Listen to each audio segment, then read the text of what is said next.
He gave himself the job. The first morning it happened, Jessica wasn't watching. She was in the kitchen, pouring coffee into a mug she'd had since college, one she kept meaning to replace but never quite got around to. The house smelled like breakfast and backpack plastic, and the particular kind of school year tension that arrives every September and never quite explains itself. Her daughter Maisie was in the hallway, wrestling with the zipper on her backpack, and making the small sounds of a 7-year-old who has decided that inanimate objects are personally against her.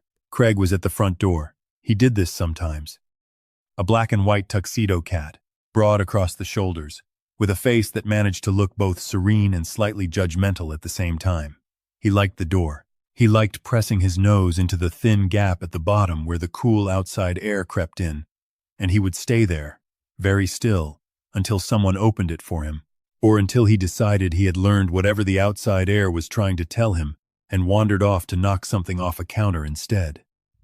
That morning, Jessica opened the door without thinking much about it. She had 30 minutes before the bus arrived, and a coffee she needed to drink before it went cold, and a lunch she hadn't packed yet, and a child who still couldn't fully zip her own backpack. The door opened, Craig stepped out, and then Maisie came down the hallway. Backpack finally conquered, shoes on the wrong feet, and walked right past the kitchen doorway and out the front door behind him. Jessica turned to say something about the shoes and realized she was talking to an empty house. She went to the window. Maisie was at the end of the driveway. Craig was beside her, not running ahead or sniffing at the grass or doing any of the things he usually did when he was allowed outside. He was simply walking next to her, pace for pace, close enough that his tail occasionally brushed the hem of her jeans. When Maisie stopped at the sidewalk, he stopped too. When she shifted her backpack from one shoulder to the other, he sat down and waited without being asked. The school bus turned onto the street, yellow and enormous and loud, brakes hissing as it slowed. Maisie climbed aboard. The doors folded shut. The bus pulled away. Craig stayed. He sat in the grass at the end of the driveway and watched the bus until it disappeared around the corner. Then he watched the empty street for a moment longer, as though checking to make sure it had actually gone, and not just paused somewhere out of sight. Then he turned around, walked back up the driveway, and sat on the porch, waiting for the door to open. Jessica stood at the window with a mug going cold in her hands, not entirely sure what she had just witnessed. She told herself it was a coincidence. The day was mild, and Craig liked to be outside, and Maisie had gone that direction, and cats were curious. That was all it was, coincidence and curiosity, and she had a lunch to pack, and shoes to swap before tomorrow morning, and that was the full story. She almost believed it, right up until the second morning. There are things you learn about a creature in the first weeks of living with it, and things you only learn later, after the newness has worn off, and what remains is something realer and quieter and more permanent than the idea of a cat you had when you drove to the adoption event. Jessica Leatherman had not driven to an adoption event with any intention of leaving with a cat. It was 2019, and she had gone to the pet supply store on a Saturday errand, and her daughters were with her, and there were dogs getting adopted in the parking lot and some kind of small animal, something happening near the garden center, and somewhere in the middle of all of it, there was a folding table set up inside the store with a cage on it, and in the cage, there was a cat. He was black and white. He was not young. He was not doing anything. That was the thing she noticed first. Not his coloring, not the careful arrangement of the white patch on his chest that gave him a formal, slightly overdressed look. The thing she noticed was how completely still he was. Not the stillness of a sleeping animal, or a resting one, or even a cautious one who was watching you from behind a careful composure. This was a different kind of stillness. The kind that didn't come from rest, the kind that came from somewhere further in. She stood there looking at him for a moment. He looked back, or through. It was hard to say. She asked one of the volunteers how long he had been there. 8.5 months, the woman said, and said it in the particular way people say things when they want you to understand that the number means something, that it is not just a number. 8.5 months, no applications, not a single one.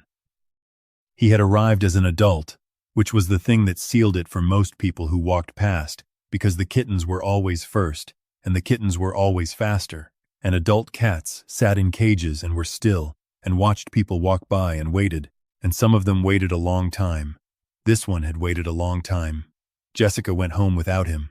She thought about the stillness for the rest of the day. She thought about it at dinner and after, and by the time she finally said anything to her husband Ryan, she had already talked herself into most of it. They had a small negotiation about logistics and timing, and the reality of adding an animal to a household that already had a full and moving life. Ryan was not opposed. Not really. He just needed to arrive at the yes on his own terms.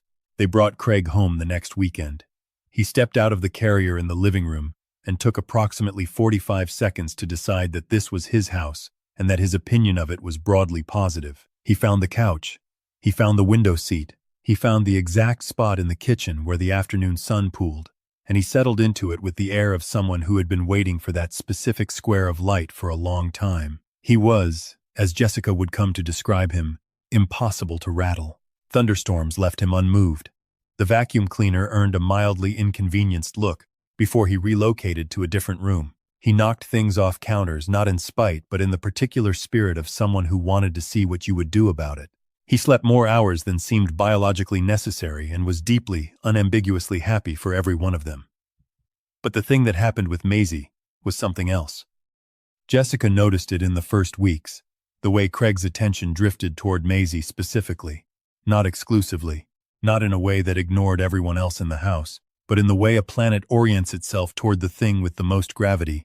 Maisie was 7, which meant she was the appropriate size for curling up with a cat, in a way adults couldn't quite manage. She was also the one who found Craig funny, who laughed when he knocked things over and talked to him in a running narration of whatever she was doing, and seemed entirely unbothered by the possibility that he didn't understand any of it. He would sit next to her at the breakfast table. At bedtime, he installed himself at the foot of her bed. On weekend mornings, when she wandered to the couch with a blanket still wrapped around her, he was already there, having apparently calculated her arrival time in advance. They found each other in the particular wordless way some creatures do, not because of anything that was taught or trained or arranged, just because they did. And then September came. The second morning, Jessica was watching from the kitchen window before the door was even open. She had positioned herself there on purpose, coffee in both hands, a certain private curiosity about whether yesterday had been exactly what it looked like. Craig was already at the door. The low murmur he made in his throat, the one that meant outside, had started a few minutes before Maisie came downstairs. It was possible that was nothing. He made that sound most mornings, but the timing of it was different. It had started at the precise moment the first bus from the next street over could be heard in the distance.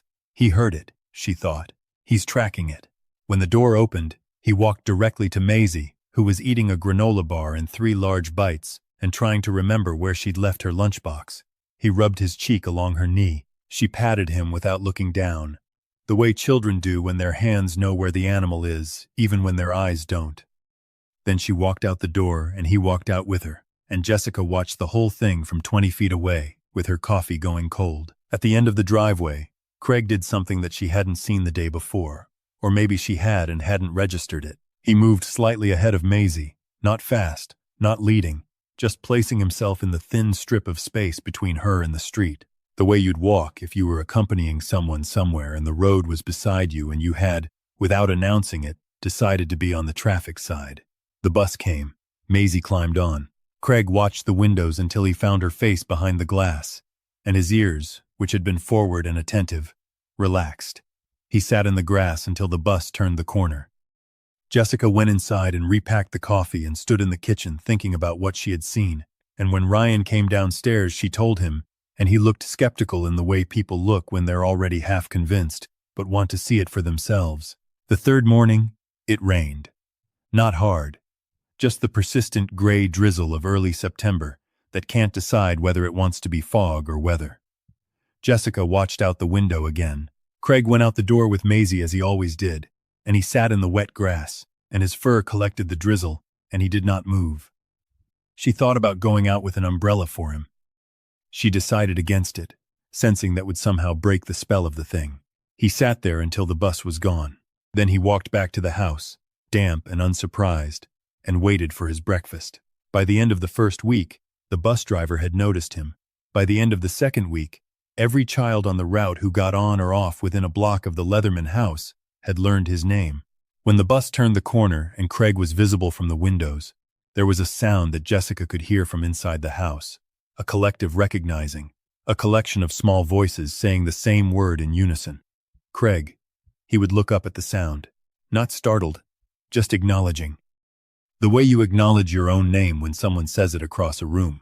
The neighborhood parents started watching for him. Neighbors who walked past in the morning began timing their routes to coincide. A family down the street with a 5-year-old who had started kindergarten that fall mentioned, carefully, that their son had stopped crying on the way to the bus stop because he was too busy looking for Craig. He had, in about 14 mornings, become the neighborhood's unofficial mascot. He had not asked for this role. He had simply filled it, and the filling had been so seamless and so consistent that it was hard to imagine how the mornings had worked before he took over.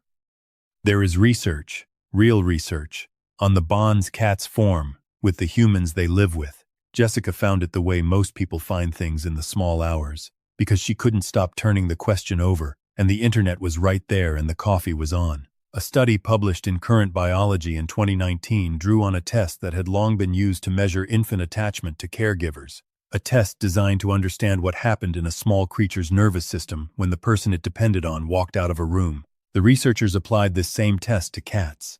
They brought cats into unfamiliar rooms. They introduced their owners. They watched what happened when the owners left and came back. 64% of the cats studied showed secure attachment. They used their owner as a kind of base. Calmer with the owner present, more willing to explore, more able to recover after stress. The same profile that appears in securely attached human infants. This was not how most people imagined cats worked. The cultural story of the cat was one of indifference, of using humans as furniture and warmth sources, of tolerating affection as a kind of tax paid for the food. The research suggested something more complicated, more like the story Craig was enacting every morning on a suburban sidewalk in every weather. Jessica thought about the work of two researchers named Bernstein and Strack, who had written in the 1990s about how domestic cats become ingrained in the routines of the humans they live with. They sleep with their owners. They eat with their owners. They greet them at the door. The researchers framed this as something deeper than habit, as a genuine attunement, as a nervous system learning the rhythms of another nervous system and organizing itself around them. Craig had organized himself around Maisie's rhythms, her morning schedule, her backpack wrestling sounds, the school year bus arrivals that happened at 7:42 on the dot, the particular way she came downstairs on Monday mornings versus Friday mornings, which were different, and which he seemed to already understand, were different before she made it to the kitchen. But the science only goes so far. Science can tell you that cats form secure attachments. It can tell you that separation-related stress in cats is real and often overlooked, that it manifests quietly in things like reduced appetite or unusual stillness, in passive signs that look like nothing until you know what you're looking for. It can tell you that Craig's behavior fit the profile of a securely attached animal who had found his attachment figure and built his daily life around her schedule. What it cannot tell you is why he waited until she sat down. Not until the bus arrived. Not until the doors folded shut. Not until the bus started moving. Until Maisie's face appeared in the window and her body settled into the seat, and whatever he was checking for showed him she was okay. When Jessica first described this, people assumed she was exaggerating. She was not. She had watched it too many times to be exaggerating. Craig would stand in the grass and trace the windows with his eyes as the bus sat at the stop, scanning until he found her, and only when she was settled and visible did the tension in his body release. She told a friend about it once, and the friend said something about instinct, about how cats were essentially hunters and the bus was a large vehicle, and he was watching it the way a predator watches a thing that moves. Jessica nodded politely. She knew this wasn't what she was watching. What she was watching was care. Specific, directed, patient care. And the more she watched it, the harder it became to explain it as anything else. When he first did it, she had expected him to run back to her the moment the bus arrived. She was right there. After all, he knew her. She was the one who fed him, and opened doors and scratched behind his ears in the exact spot he had decided was correct. But Craig didn't run to Jessica when the bus came. He waited until Maisie sat down. There is a morning Jessica comes back to more than the others. She was running a few minutes behind. She had been up late the night before with a work call that had run over and spilled into the evening like a slow flood, and her sleep had been choppy and strange. and she came downstairs to find Maisie already dressed, lunchbox already packed, standing at the door with her backpack and Craig. They had both looked at her with the same expression, a slight impatience, an awareness that the bus did not wait. She waved them out, got the coffee started, meant to watch from the window, and then found herself on the phone with a work thing that needed 3 minutes of attention. And when she looked up, Maisie was already halfway down the driveway. Craig was in front of her, not beside her, ahead of her, about 4 feet, at the place in the driveway where the concrete met the sidewalk and the sidewalk met the road. He was walking slowly enough that she stayed close without having to hurry, which meant he was calibrating his pace to hers, which meant whatever he was doing was intentional in a way that couldn't be dismissed as coincidence. Another child came running up the sidewalk from the house next door, then 2 more from across the street. The morning assembly of small people with large backpacks that accumulated every morning in front of the Leatherman house. Craig held his position. Then, he did not scatter or weave between them. He simply stayed where he was, in the strip of space between the children and the road, solid as a small ceremony. The bus came. The doors hissed open. The children climbed in one by one. Jessica watched Craig trace the windows. She watched him find Maisie's face. She watched his ears, forward and alert, slowly settle. She felt something release in her own chest when they did. She stood there for a while after the bus pulled away. The street was quiet again, that sudden morning quiet after a gathering disperses. Craig sat in the grass, looking at the empty corner where the bus had turned. He did not look triumphant. He did not look self-congratulatory. He looked the way someone looks after finishing a task that needed doing. A task that had been waiting and had now been taken care of, and the world could continue.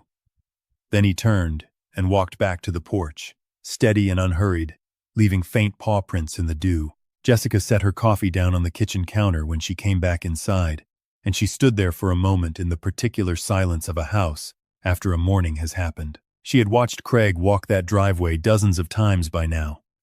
She thought she understood it. But that morning, watching from farther back, watching without his knowing she was watching, something had rearranged itself in her understanding of what she was looking at. He was not accompanying Maisie. He was making sure of her. There was a difference. Accompanying was casual, incidental, a happy overlap of directions. What Craig was doing had the weight of purpose behind it. It looked like something decided, something taken on. She thought about the shelter. She thought about the 8.5 months. Adult cats are the hardest to place. This is one of those things that shelter workers know and try not to say too directly, because the saying of it feels like a confirmation of something that shouldn't be confirmed. Kittens move. They always move. Small and new and full of the particular energy that reads to humans as possibility, as a future you're walking into rather than a past you're inheriting. People come to shelters wanting possibility, and kittens are fluent in it. Adult cats are fluent in something else. They are already themselves. Their personalities have arrived. Their preferences are formed. Their histories exist, whether you know them or not. And when they've been in a shelter for months, those histories start to show up in their posture, in the specific way they go quiet, in the stillness that settles over an animal who has learned that waiting is probably just more waiting. Craig had been still in his cage in a way that had caught Jessica's eye from across the store. Not asleep, not watchful in the alert predator sense, just still. The way something gets still when it has adjusted its expectations downward, when the daily experience of people walking past without stopping has become just the texture of the day, just the shape of how things are. 8.5 months. 250-some mornings of the door of a cage and people passing, and the sounds of other animals and the particular smell of that particular space, and not a single application. Not a single family who walked past and said, "Yes, him. We want him." Jessica had read enough after the TikTok went up, after the comments started coming in, to know that this story was not unusual, that there were adult cats in shelters across the country who had been waiting as long as Craig had or longer, that the statistics on long-stay adult cat adoption were the kind that shelter workers circled in their minds at night that kept them coming back every morning to sit with the animals who were still waiting, because the sitting mattered even when nothing else was happening. What she thought about, standing in her kitchen that morning after the bus left, was what Craig had learned in those months. What it meant to wait and have no one come. What it did to a nervous system over time, to expect nothing and receive nothing and continue to wake up each morning into the same small space with the same sounds and the same result. And then what it must have meant, on whatever Wednesday afternoon they brought him home, to step out of the carrier into a house that smelled like people and warm things, and a child who immediately sat down on the floor beside him and started narrating her thoughts directly into his face. She couldn't know what Craig understood. She wasn't willing to pretend she could climb inside a cat's experience and report back from it with any accuracy. But she knew what 8.5 months felt like from the outside. And she knew what Craig did every morning. And she thought, standing there with her going cold coffee, that it was possible Craig knew something the research couldn't quite get to, that he knew what it was to wait for someone who didn't come, that the driveway and the grass and the bus at 7:42 were not just habit or attachment behavior or the comfortable groove of a morning routine, that he was making sure that no one stood at the end of that sidewalk and waited and felt alone. Not once, not for a single morning, not on his watch. This was probably projection, she told herself. But then why did he wait until she sat down? She posted the video on a Tuesday. She had filmed it a few times over the preceding weeks, little clips from the window or the porch, mostly for herself, something to show Ryan when he asked how the Craig situation was developing. The one she posted to Craig's TikTok account was maybe 40 seconds. Craig walking with Maisie down the driveway. Craig sitting in the grass. Craig watching the bus arrive, watching the windows, sitting still until the bus rounded the corner, then walking back to the house. She added a caption that read, "Rain or shine," and tagged it with the usual cat video tags, the ones you added not because you expected anything but because that was how you organized things in the archive of a platform you used mostly to document your own small life. By Thursday morning, the video had been seen 6.5 million times. By Friday, it had crossed 6.8 million. Comment sections don't usually stay readable at that scale. They turn into a kind of static, a wall of emotion and reaction that flattens into noise. This one was different. Jessica read through it in the small hours when she couldn't sleep, scrolling past the expected things, the hearts and the crying faces, into the comments that were something else. A woman who had lost her cat 3 months before and hadn't been able to look at videos like this until now. A shelter worker in Ohio who said she was going to show the video to every person who walked past the adult cat room without stopping. Parents of anxious children who wrote about their kids relaxing, something they didn't have language for but recognized when they saw it. A man who said he was deployed and hadn't seen his kids in 4 months and he watched the video 3 times and cried and didn't care about admitting it. A teacher who wrote about the children in her class, who arrived in the morning, already tired, already bracing, already carrying something heavy, and how she thought about Craig when she watched them come through the door. What people were responding to wasn't the cuteness, though it was cute. What they were responding to was the steadiness. The showing up, day after day, in rain and cold and ordinary September mornings, not because anyone asked, not because there was a reward, but because this was the thing that needed doing and Craig had decided it was his thing to do. The local shelters reported something in the weeks after. Nothing statistically dramatic, nothing that could be pinned to a single video with any certainty. But the adult cat adoption inquiries were up. People were calling about the older ones, the ones who had been there longest, asking about their personalities, their histories. A volunteer at one shelter said she had 2 people come in on the same Saturday specifically asking to see the adult cats. She said they both mentioned the video without being asked. Craig, for his part, was unaware that 6.8 million people had watched him do his job. He continued doing his job. He showed up at the door each morning at the appropriate time, walked Maisie to the bus, watched until she sat down, and came home. He knocked things off counters. He found the square of afternoon sun in the kitchen. He slept more hours than seemed biologically reasonable and was deeply satisfied with all of them. Jessica posted another video on a Wednesday, and another the week after. The comments were the same kind.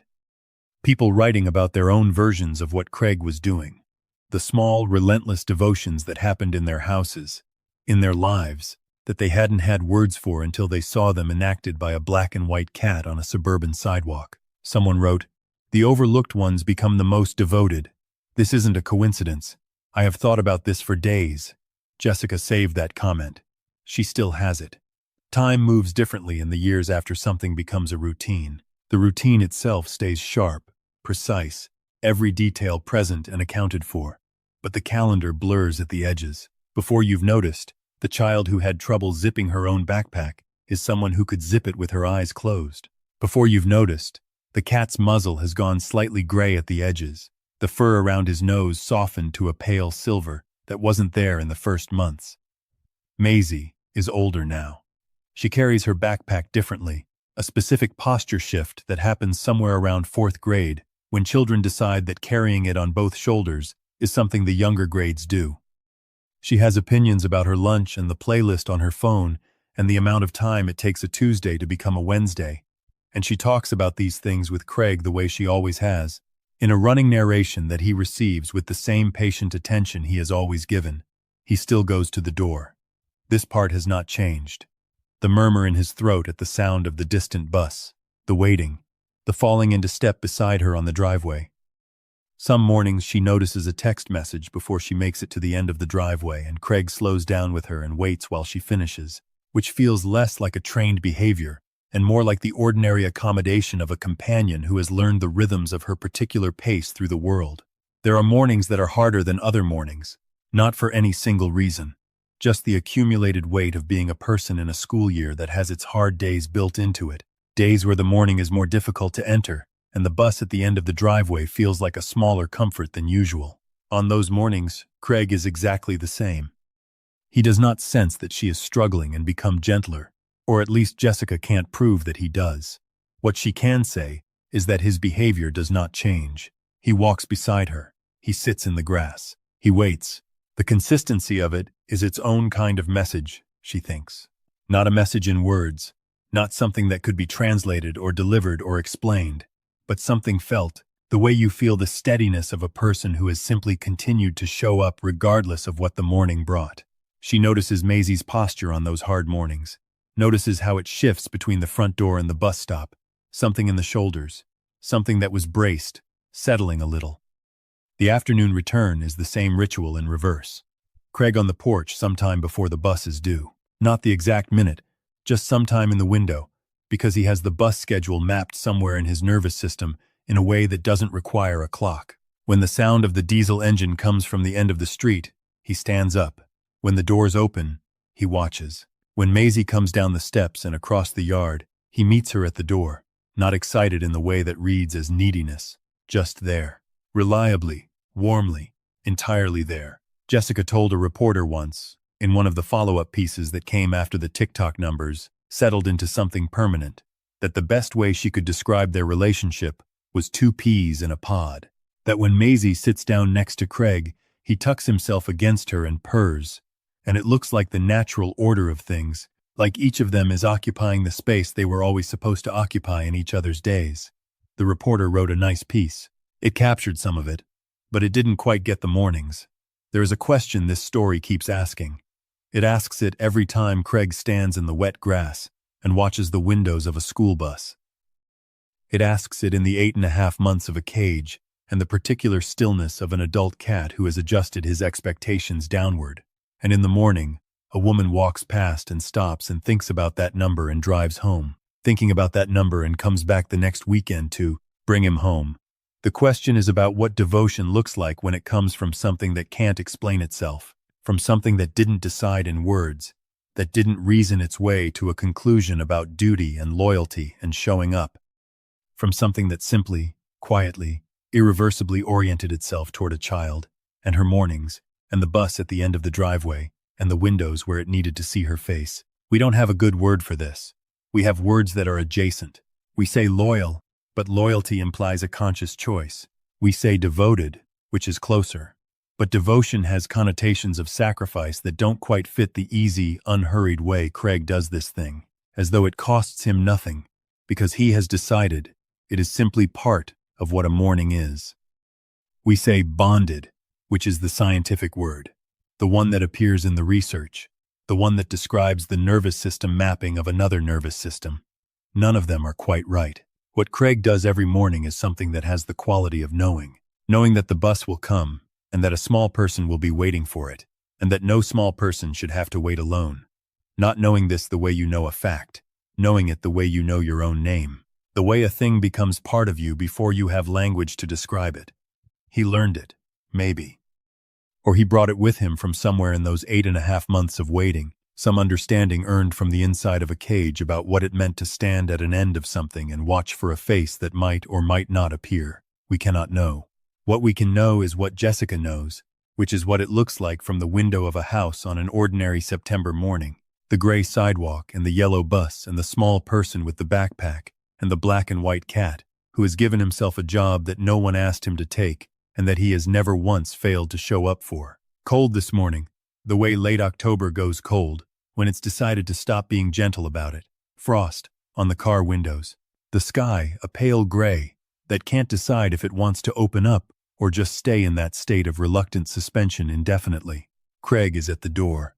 His morning sound, the low particular murmur that is not quite a meow and not quite anything else, has been going for a few minutes already. Maisie comes downstairs in the particular shuffle of someone who would prefer the morning hadn't arrived yet but has accepted that this position is not negotiable. She picks up her backpack. She finds her jacket on the hook by the door. Craig waits. When the door opens, the cold comes in. Craig steps out, which is what he does every morning, except that this morning Jessica is watching from the kitchen window, coffee in both hands, the kind of watching that happens when you already know what you're about to see but want to see it anyway. There is a particular pleasure in watching something you trust, something so consistent it has become its own kind of anchor in the days. Maisie and Craig go down the driveway. He is beside her in the way he is always beside her, that specific position, slightly forward, slightly between her and the road, like a small deliberate geography. The driveway is wet, the frost already starting to give way to the pale October sun, and his paws leave tiny dark prints on the lighter concrete. At the end of the driveway, they stop. A child from the next house comes trotting over, hood up, face still soft with the remnants of sleep. Then, another family's kid from down the block. The small gathering that forms every morning, the loose cluster of backpacks and half-awake children that Craig has been the center of for years now. He does not position himself differently for the larger group. He does not try to manage all of them. He stays beside Maisie. The bus comes around the corner with that sound, the particular diesel morning sound that has been arriving at 7:42 for years now, a sound that lives somewhere deep in Jessica's morning, the same way certain songs live in certain decades. The brakes. The hiss of the doors. The children climb on. Craig traces the windows.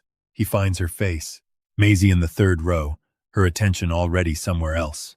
Phone or a book, or just the look out the window that children do when the morning is taking them somewhere and they have let it take them.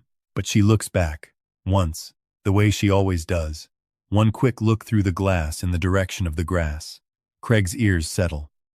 The bus pulls away, turning the corner the way it always does, the yellow disappearing behind the row of houses. Craig stays. He watches the empty street for a beat, the way you pause at the end of something, the way you stand in a doorway for a moment before you close it. Then he turns around. He walks back up the driveway in the October cold, unhurried, leaving his small prints in the frost. Up the porch steps, to the door. Jessica opens it before he has to ask. He comes in, finds his spot in the kitchen, settles. He will be here all day, the way he is always here all day, waiting for the sound of the bus at the end of the afternoon, waiting for the sound of her footsteps coming across the yard.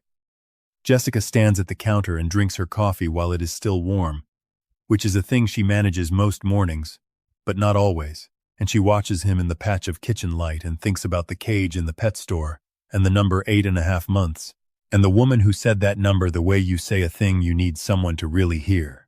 She thinks about the comment that someone left in the pile of 6.8 million. The overlooked ones become the most devoted. She has thought about it more times than she could count. She doesn't know if it's true in any general way. She knows it was true here. Craig had waited for a long time with no one coming. And now he made sure that nobody on this driveway, not one morning, not once, waited alone. The morning moves on. The frost finishes melting. The street fills up with the sounds of a neighborhood getting through its Tuesday. And inside the house, a black and white cat who gave himself a job without being asked, and who has shown up for it every single morning since, rests in a square of kitchen light and waits for the afternoon to bring her home. If this story settled somewhere in your chest, if Craig's mornings mean something to you, Drop a simple one in the comments. And if you've ever been waited for the way he waits, or known someone who showed up like that, tell me about it. Your comment helps this story reach more people who need something steady today. And if you want to follow more of these, more quiet devotions and overlooked creatures, and the bonds that nobody can quite explain, subscribe. There are more stories waiting. I'll see you in the next one. The science part of this story is real. The part where science admits it doesn't have the whole answer is also real, and that is the part worth sitting with. In 2019, researchers at Oregon State University published a study that used the strange situation test on cats and their owners. The strange situation test was developed in the 1960s by a psychologist named Mary Ainsworth, who wanted to understand how human infants, attached to their caregivers, what happened in a child's nervous system when the person they depended on left the room. The test was elegant in its simplicity. You put a baby and its parent in a new room together. You let them settle. Then the parent leaves.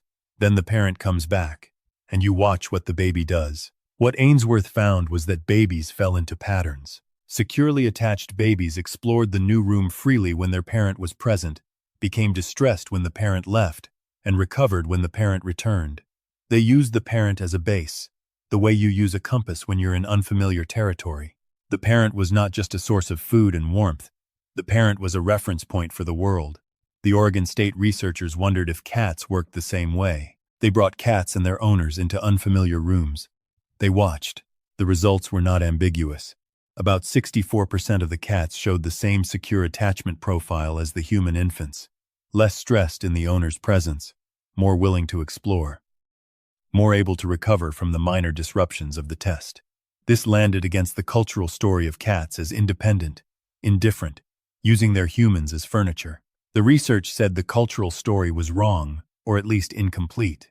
Cats formed real bonds, not incidentally or occasionally, but as the default mode of a domestic cat living in close relationship with a human. The researchers from the 1990s, Bernstein and Strack, had reached a similar conclusion from a different direction. Most domestic cats, they found, were deeply ingrained in their owners' daily routines. They slept with them. They ate on the same schedule. They oriented their days around the movements of the people they lived with, not as a function of dependence, not as something that needed to be broken or corrected, but as the natural expression of a bond that had formed and deepened over time. Craig fit all of this, neatly, precisely, in ways that the researchers could have predicted if they had been watching from Jessica's window on any morning that September. He had organized his morning around Maisie's morning. He had mapped the bus schedule into his nervous system with such precision that the distant sound of an arriving bus on another street could pull him to the door before Maisie had even come downstairs.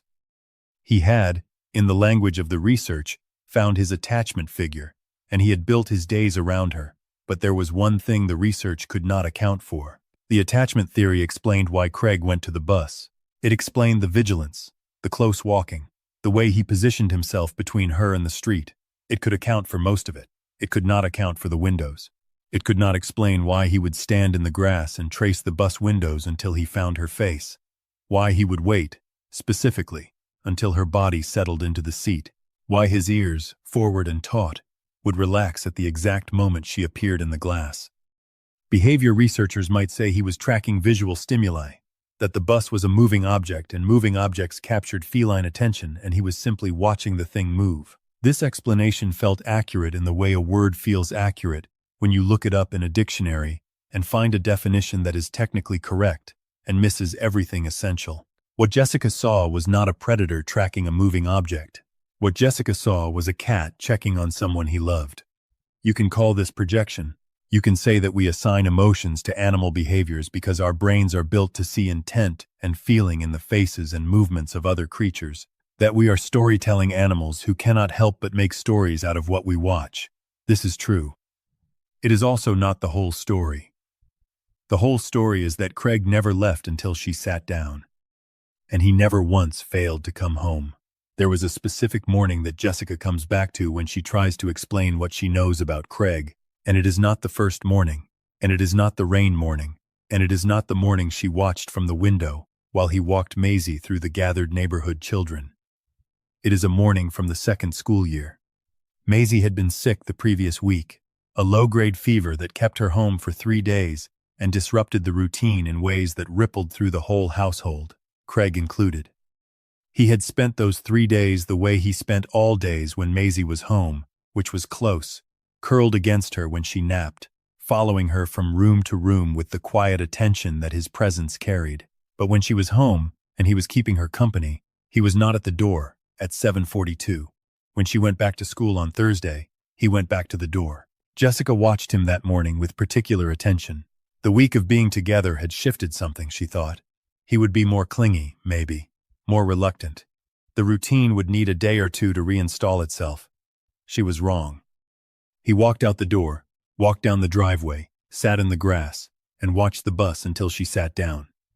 No adjustment period. No recalibration. The same as always, as though a week off had not happened, as though the routine was not something that needed to be maintained but something that simply was, regardless of interruptions. This is what the research people call a stable behavioral disposition. What it felt like, watching from the window, was something more like character. The word that came to Jessica was dependable, which is not a word she would normally reach for when describing a cat, but which fit Craig so precisely that no other word seemed adequate. She told her husband that evening. He had been skeptical at first, she remembered.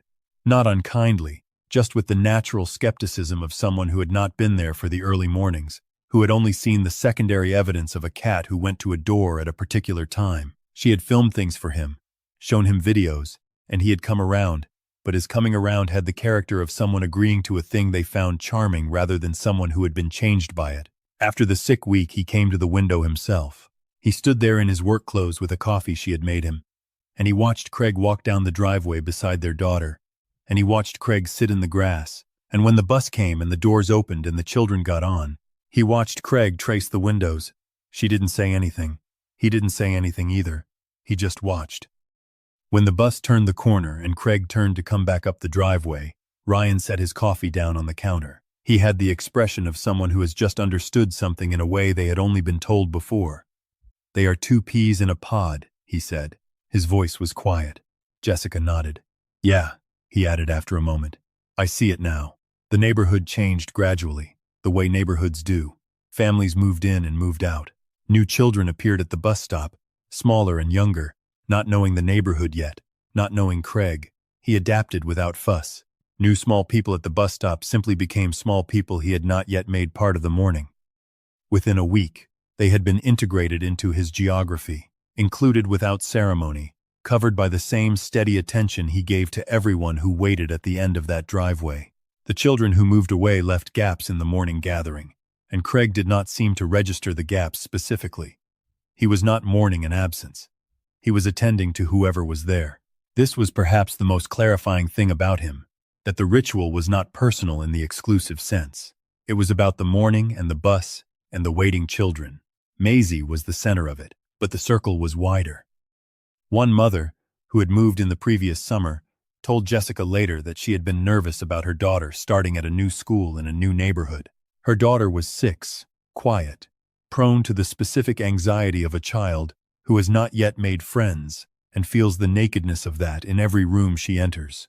On the first morning of school, this mother walked her daughter to the bus stop and found Craig already there in the grass. He looked up at them. He did not run or hiss or withdraw. He simply looked, in that serene, slightly overdressed way, and then looked back toward the end of the street. The daughter asked what his name was. "Craig," one of the other children said. "He's always here." The little girl crouched down beside him. Craig allowed this. He held still, the way he always held still, and let the small hands find him, and he purred once, briefly, which the girl took as an introduction. She went to school that morning without crying. Her mother told Jessica about it at pickup, not knowing at the time that Jessica was Craig's person, just telling the story to another parent because it was the kind of story that wanted to be told. When she found out the cat belonged to the Leathermans, she laughed, and then looked like she might cry, and then thanked Jessica in a way that felt larger than the situation, which told Jessica that the situation was larger than she had been thinking about it. Craig did not know that he had made a nervous 6-year-old's first morning easier. He had no memory of it specifically. He had just done what he did every morning. But the doing of it had mattered to someone who needed it to matter. And that seemed like the right way to think about what a routine could be when it was also a commitment. The afternoon routine is the other half of the story, and it gets less attention because it is harder to film. You have to be inside to see it. You have to be in the house, in the late afternoon, in the particular light of 3 o'clock or 3:30, to watch Craig make his way to the porch. He does not wait at the window. He waits at the door. Or more precisely, just outside the door, on the porch, in the position of someone who is not anxiously scanning but simply present, the way a person waits who has no doubt about what is coming and does not need to confirm that it is coming, only to be there when it arrives. The bus sound carries 2 blocks in the late afternoon quiet. When it turns onto the street, Craig stands up. He is on his paws before the bus is visible.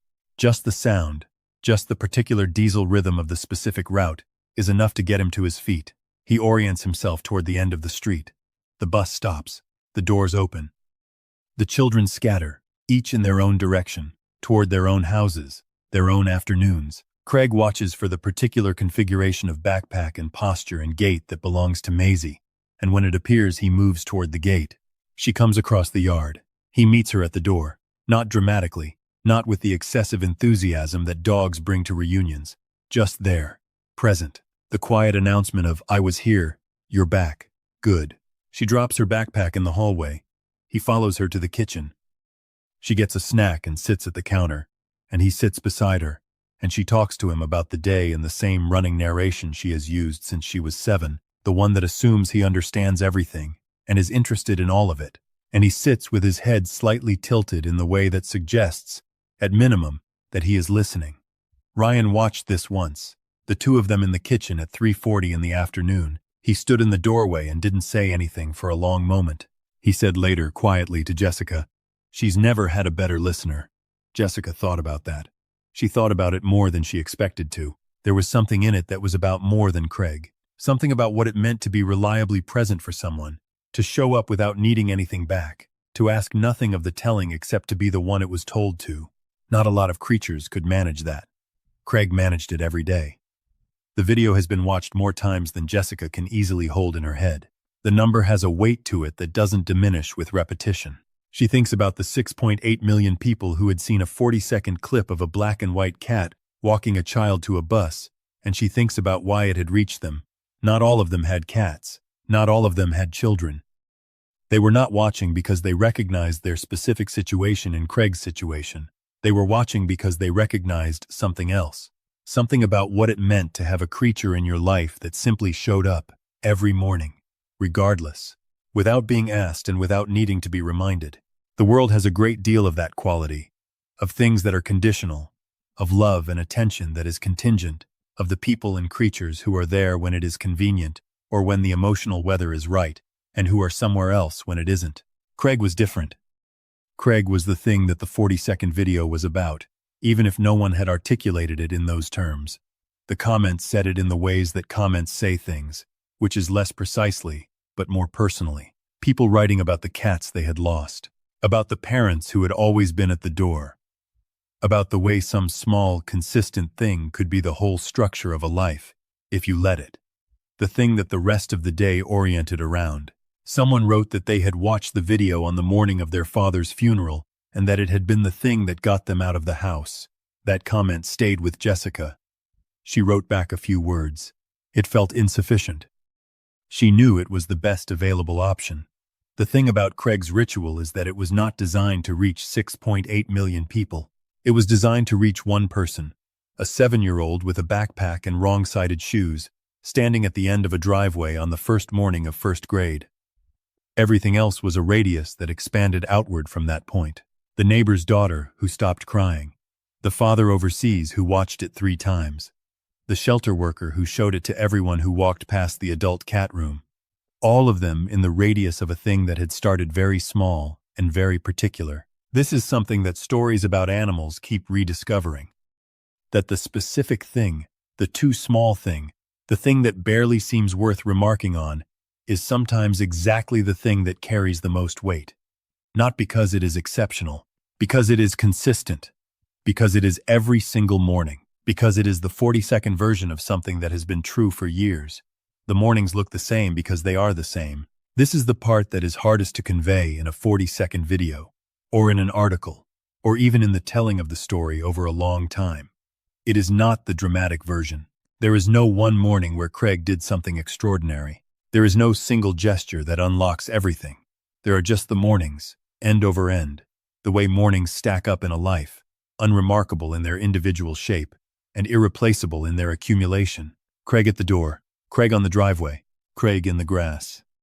Maisie taller, then carrying her backpack differently, then looking at her phone, then having opinions about things she didn't have opinions about before. All of this happening, and Craig still at the door, Craig still in the grass, the ears still settling when she finds her seat.